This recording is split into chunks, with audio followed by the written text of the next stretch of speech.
Troy, 12th century BC. The Greeks' decade-long siege of Troy is drawing to a close.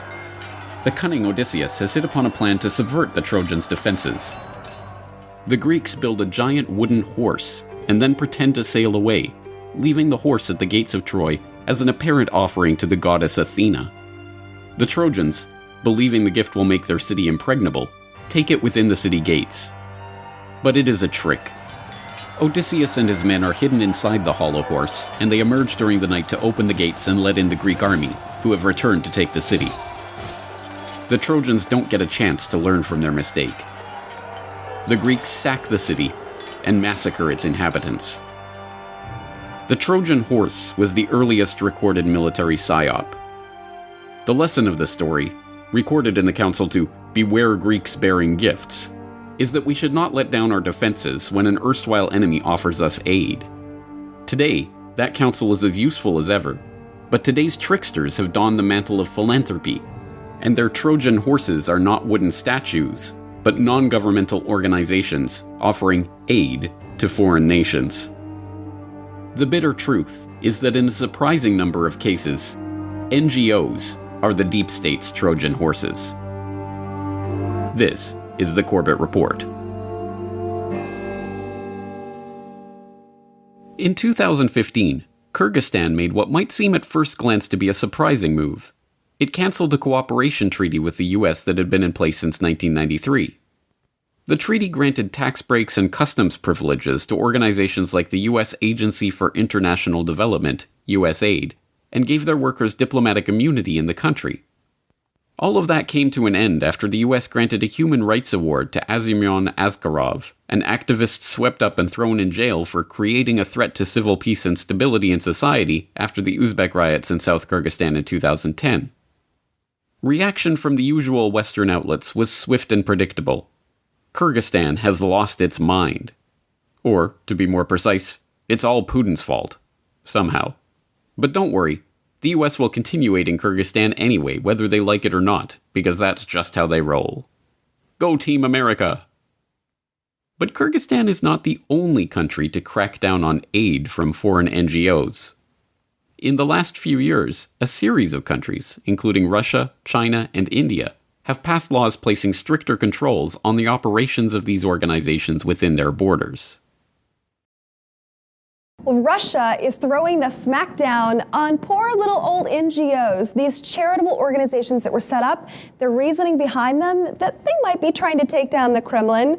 The Kremlin is moving to ban the US-backed MacArthur Foundation, George Soros' Open Society Institute, and 10 other foreign groups, calling them unwelcome organizations by law. They're also mulling over something called a patriotic stop list. Anyone caught collaborating with these groups, they're facing 6 years in prison.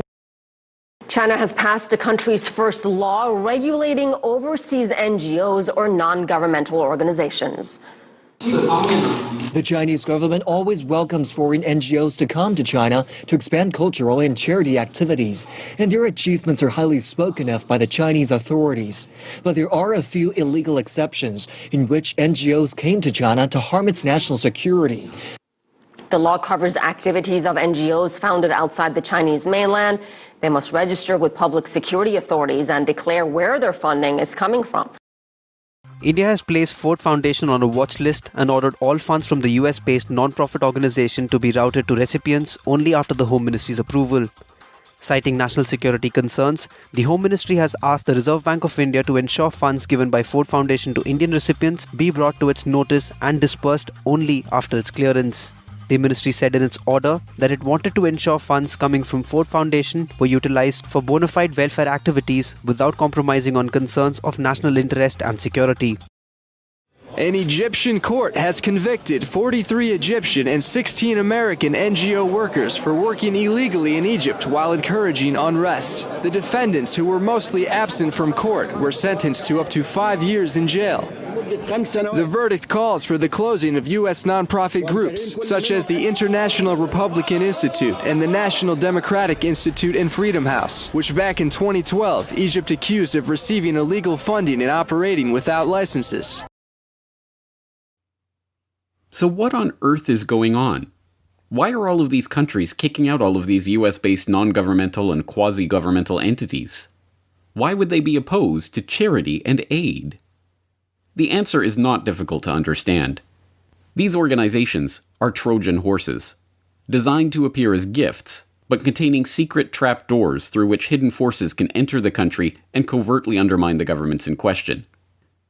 This explanation only sounds outlandish to those who look no further than the organization's names and have no idea of their history of operations. Take USAID, for example. Created in 1961 by executive order, it's a US government agency that seeks to end extreme poverty and to promote resilient democratic societies while advancing our security and prosperity. So why did President Morales kick them out of Bolivia in 2013? Because he's crazy and irrational? Or because USAID ran a program through its remarkably frankly named Office of Transition Initiatives that provided $10.5 million of funding for strengthening democratic institutions throughout the country, including in opposition stronghold areas? Was it paranoia on Morales' part? Or merely the recognition that mealy-mouthed rhetoric about strengthening democratic institutions is a thinly veiled euphemism for overthrowing the government, exactly as leaked diplomatic documents proved was the case for USAID's identically named program in Venezuela? USAID was originally an agency created to provide humanitarian aid and disaster relief to countries in need. And throughout the 1980s and the 1990s and more into the 21st century, it's evolved into a political arm and a funding branch of the U.S. government for what they call promoting democracy. And it's actually now a part of U.S. counterinsurgency campaigns that involve the Pentagon, the State Department in terms of diplomacy and obviously war activities, and USAID is the third agency involved in counterinsurgency, and their goal precisely is to provide what they called aid for promoting democracy or stabilizing or helping a country through some kind of political transition or economic transition. In the case of Venezuela, Venezuela is a country that is oil wealthy, so it's never qualified for any kind of direct USAID help. Therefore, USAID has never had an office here officially, and they didn't actually come to the country and set up an office until 2002, right before the coup d'etat against President Chavez. And the documents, internal documents obtained under Freedom of Information Act reveal that the sole intention of setting up the office here in Venezuela was to aid opposition forces to eventually ouster Chavez from power. Should governments trust USAID after it was revealed that the agency secretly created its own social media network in Cuba for the express purpose of undermining the Castro government? Or when it was revealed that USAID had sent a team of agents to Cuba under the guise of health and civic programs to incite rebellion amongst youth, including creating a phony HIV prevention workshop that the agency itself described as the perfect excuse to identify potential social change actors? Or when it was revealed that the agency had attempted, and miserably failed, to infiltrate Cuba's hip-hop scene, to break the information blockade, and spark a youth movement of social change in the country? A U.S. agency infiltrated the Cuban hip-hop world in an attempt to launch a youth movement against the government there. The secret operation tried to use Cuban rappers to build a network of young people seeking social change. But the Cuban regime caught on and the operation failed.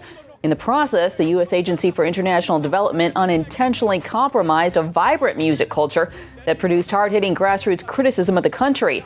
Several artists at the agency tried to promote, ended up leaving Cuba or stopped performing after pressure from the government. In fact, USAID's Black Ops programs for undermining foreign governments go all the way back to the founding of the agency itself. Some of the lowlights include USAID's Office of Public Safety and its part in running a CIA front program for training foreign police in torture and terror tactics in Latin America. Co-funding, with the CIA, the opium-smuggling Shengquang Air Transport, a private airline for narcotics trafficker and CIA pointman in Laos, General Vang Pao, and co-funding opposition groups in Ukraine prior to the 2014 coup, with Glenn Greenwald backer Pierre Omidyar, and, of course, George Soros. George Soros, pleasure to have you on. Same here. First, on Ukraine, one of the things that many people recognized about you was that you, during the revolutions of 1989, funded a lot of dissident activity, civil society groups in Eastern Europe, in Poland, the Czech Republic. Are you doing similar things in Ukraine? Well, I set up a foundation in Ukraine before Ukraine became independent of Russia. And the foundation has been functioning ever since. And it played an important part in events now. But this NGO Trojan horse problem is by no means confined to U.S. aid and its associated organizations. Take the National Endowment for Democracy as another example. The official story is that the NED was created in 1983 by an act of Congress in order to encourage the establishment and growth of democratic development in target countries around the world in line with U.S. foreign policy goals. The actual story is that the NED was created expressly as a front for funding CIA activities inside target countries, a fact that Alan Weinstein, one of the members of the study group that led to the NED's founding, openly bragged about in the Washington Post. A lot of what we do today was done covertly 25 years ago by the CIA, he was quoted as saying. Even more blatant is an admission by then-Director of Central Intelligence William Casey, who wrote a memo to the White House advocating for the creation of NED, but cautioning that we here at the CIA should not get out front in the development of such an organization, nor do we wish to appear to be a sponsor or advocate. The NED's participation in covert destabilization campaigns rivals that of U.S. aid, and, like U.S. aid, involves too many operations to detail them all here. Lowlights include bankrolling the Project Democracy program that became the core of Oliver North's secret government during the Iran-Contra years, manipulating the elections in Nicaragua in 1990 to oust Ortega and the Sandinistas, overthrowing the government of Bulgaria in 1990 and Albania in 1991, and backing every major color revolution of the modern period, from the Rose Revolution in Georgia to the Tulip Revolution in Kyrgyzstan and Orange Revolution in Ukraine a decade ago, to the recent, unsuccessful Electric Yerevan in Armenia, and many others in between.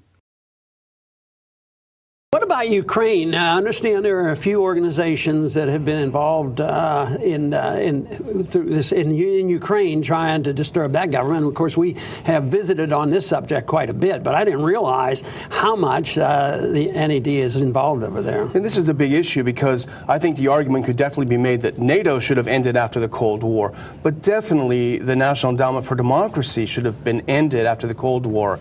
Instead, they say, like with every government program, no, now's the time we need more. But in Ukraine, just this past year, this is an interesting article written by the president of the National Endowment for Democracy. He's president for life. Karl Gershman. I know this might shock you, but he's actually a Trotskyite. He was a founder and member of a communist breakaway party, Trotskyite Social Democrats USA. He wrote an editorial in the Washington Post September of 13, just before the events happened in Ukraine. And he wrote, as the president of the National Endowment for Democracy, he said, Ukraine is the biggest prize. Yeah. And he mentioned that Ukraine's choice to join Europe will accelerate the demise of the ideology of Russian imperialism that Putin represents, and Putin may find himself on the losing end, not just in the near abroad, but within Russia itself. So his real goal is regime change. He spelled it out just before all of these events took place. Now, these types of Trojan horse operations have been used hundreds of times in the past, and there is no sign that the deep state is ready to abandon the trick now. Quite the opposite. It worked during the Arab Spring, when even the New York Times blithely admitted that the leaders of the protests had received training and financing from groups like the International Republican Institute, the National Democratic Institute, and Freedom House. And the State Department blithely admitted that they spent $50 million helping activists in the region network, communicate, and organize with each other through Trojan horse NGOs like movements.org. The deception also worked in Syria, where leaked documents proved the US had been providing millions of dollars of support to opposition groups in the country since 2006 through a variety of Trojan horse NGOs like the Movement for Justice and Development. And as we saw earlier this year in The White Helmets Are a Propaganda Construct, even first responder groups like the Syria Civil Defense, founded by an ex-British military intelligence officer, have been used as Trojan horses to spread propaganda and advance the agenda of the US and its allies in their quest to topple President Assad. Let's be clear. This is not to say that all NGOs are Trojan horses. It is not the case that every group or program that receives money from US aid or the National Endowment for Democracy or a similar organization is thereby automatically a deep state change agent. That is not how the Trojan horse technique works. No, what makes these NGOs so effective as disguises for regime change operations is that much of the time, they are doing what they claim to be doing, providing aid, assistance, and charity where it is needed. It is for this very reason that the US and its allies can so effectively smear NGO skeptics as crazy. But consider this. In 1938, the US Congress passed the Foreign Agents Registration Act, FARA.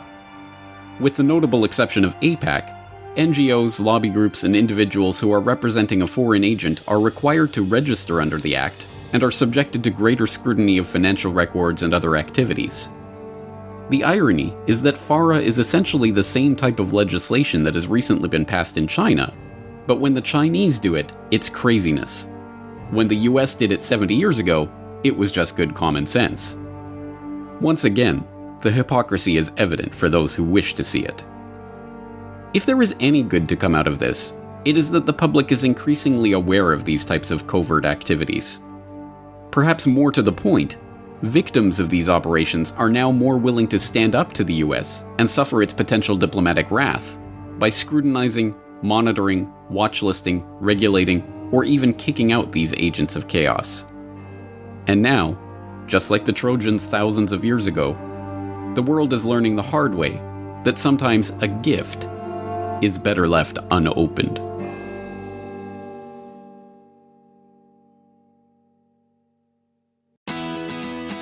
The Corbett Report is brought to you by the Corbett Report subscriber, a weekly newsletter featuring James Corbett's International Forecaster editorial, recommended reading and viewing, discounts on Corbett Report DVDs, and once a month, a subscriber-only video.